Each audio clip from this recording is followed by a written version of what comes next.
That's going to be a problem for the government. Why? Take a look at this.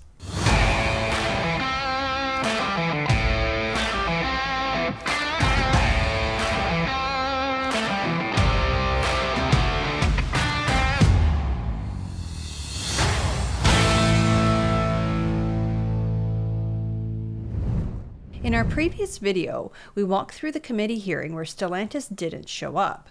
Melanie Joly hadn't read the contract, and even the department's lawyers hadn't reviewed it, leaving MPs speechless. Now, Northern Perspective has obtained new evidence that reveals a government cover-up that is about to be blown wide open. Let's take a look. It's not redacted in this document, but it's redacted in another. Can you explain that inconsistency? A question. I don't have the other agreement that you're referring to with me. However, what I can say is that when we do get a request for documents for committees, in any case, we always approach the companies at the end of the day to make sure that we actually have a process in terms of understanding what they feel is commercially confidential and could be harmful to their competitive position. So where the money's going is confidential? Is this commercially sensitive? You determined to be commercially sensitive, confidential information? That is what, through consultation with the companies, And is that what the company requested? They requested that be confidential? Yeah, Okay. Yeah. Mr. Jennings, you're the Deputy Minister. Are you the one responsible for the redactions? I'm not responsible for the redactions, sir.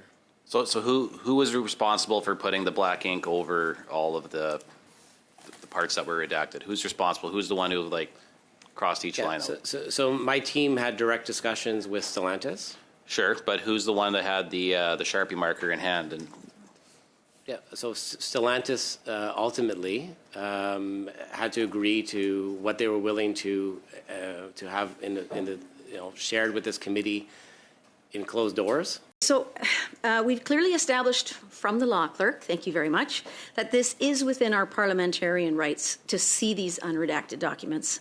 And yet, somehow you believe that 9 of us MPs can't see those unredacted documents in a closed-door meeting. Like, we're not asking to put this out into the public. Are you concerned at all that people watching this may see this as a cover-up from the government? Just to be clear, once again, what I've done is suggested a past practice, which I think carefully balanced the needs of a parliamentary committee with the commercially confidentiality clauses that we signed with companies. But I suggested to this committee is we follow the same process, which is essentially to make sure that we work with the company in terms of understanding what should be redacted in terms of a document, and that we share that in closed doors. In past parliamentary committees, they've agreed to that process. This committee may not, but that is what the past practice of finding the right balance. So, however, based on the redactions, I just don't see how we as parliamentarians can determine whether or not we have any leverage as government, in regard to timelines or job guarantees or anything like that. Like, I don't see how we have that the way you guys have done these redactions. So the work we did with Stellantis was about trying to minimize how many things were redacted.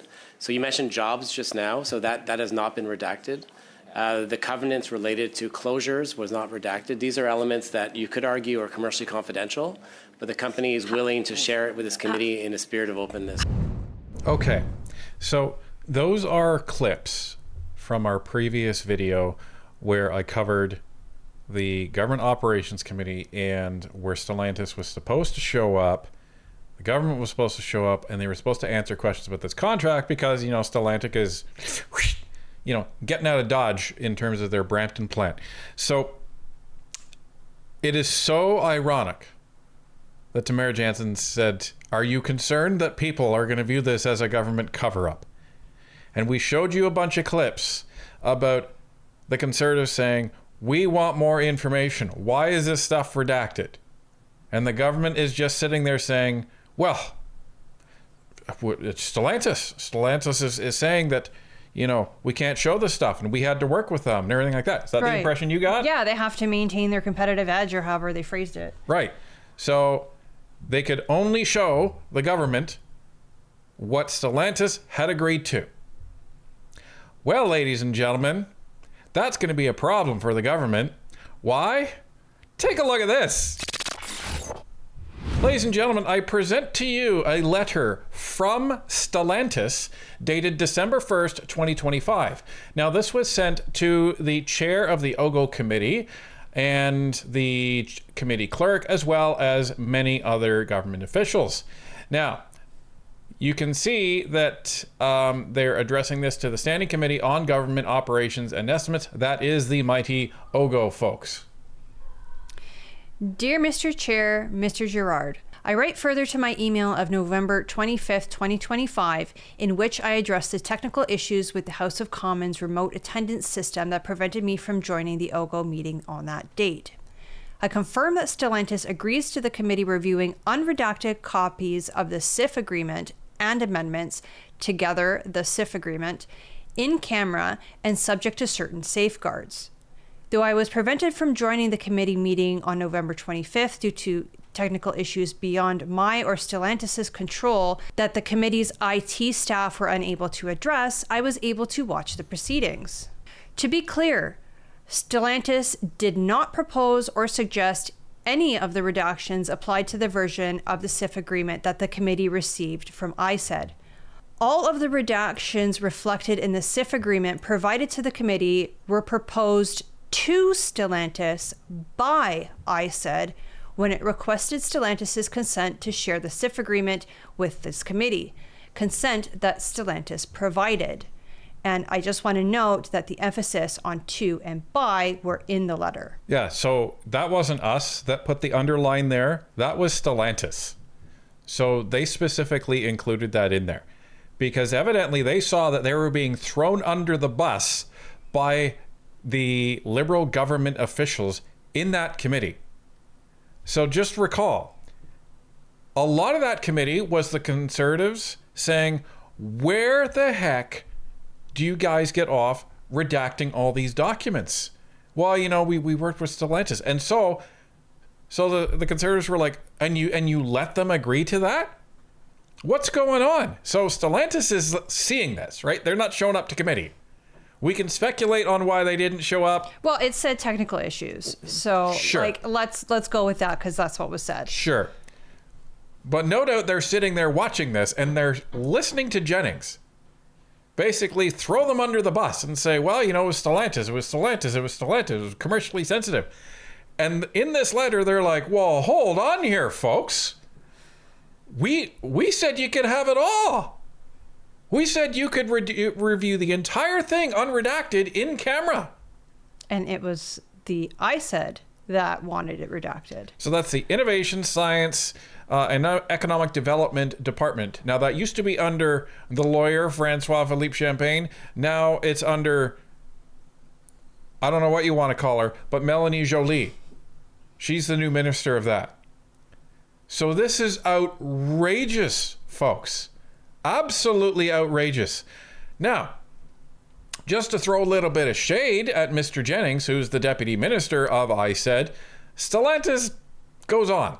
If, following its confidential review, the committee has questions concerning the substance of the agreements, then please let us know and the appropriate Stellantis representative will make themselves available for an in-camera session. Yours very truly, Teresa Perusa, CC Deputy Minister Jennings. So Stellantis goes out of their way to copy Jennings on this. To say, dude, you're the one that was throwing us under the bus, all committee, for over an hour. So yeah, we're going to copy you on this because we said that you could share anything. So this had nothing to do with commercially sensitive information. Because the company gets to decide that. The Liberals don't get to say, well, you know, I know you've said that you can share everything, but we really feel this is commercially sensitive. So let's just take the Sharpie over that. Well, and furthermore, it's shared in camera, so the MPs are able to view the material. The MPs in the committee, that is. I believe the clerk is able to view the material as well, and they're able to use it for their report, but it's not made available to the public. Right, but they're also able to discuss it and ask questions in camera that, you know, are maybe commercially sensitive, maybe there's problems with sharing that with the public, but at least the MPs can do their job. Now, this brings us to a very important aspect of this, because this is the government effectively blocking the MPs from being able to do their job and hold them to account. And what do we call that? That's called a question of privilege, folks. Remember the question of privilege that completely locked up Parliament for about 3 months at the end of Justin Trudeau's reign? Yeah, that's a debate on a question of privilege. So we fully expect a question of privilege to be raised during committee by one of the Conservative MPs, and I am pretty confident that the Bloc is going to vote with them on that, and then we might get this to actually go to the House, and I can't see how they say that that's not a prima facie question of privilege, because this is literally the government lying to committee. So they should even be held in contempt of Parliament. Right. This is essentially the Liberal team impeding the work of the committee, because committee, as a parliamentary function, is able to request whatever documents they want from you. So this is a huge story, folks, because this whole business about Stellantis moving and all that and the job losses, this is blown up in the media. So all of the Conservative and opposition MPs have said, we want to see the contract, we want to see what's in there, we want to talk to the minister, and this has just blown up. And now that they've been caught lying their collective arses off, ladies and gentlemen, this is not going to be pretty for Mark Carney's Liberals.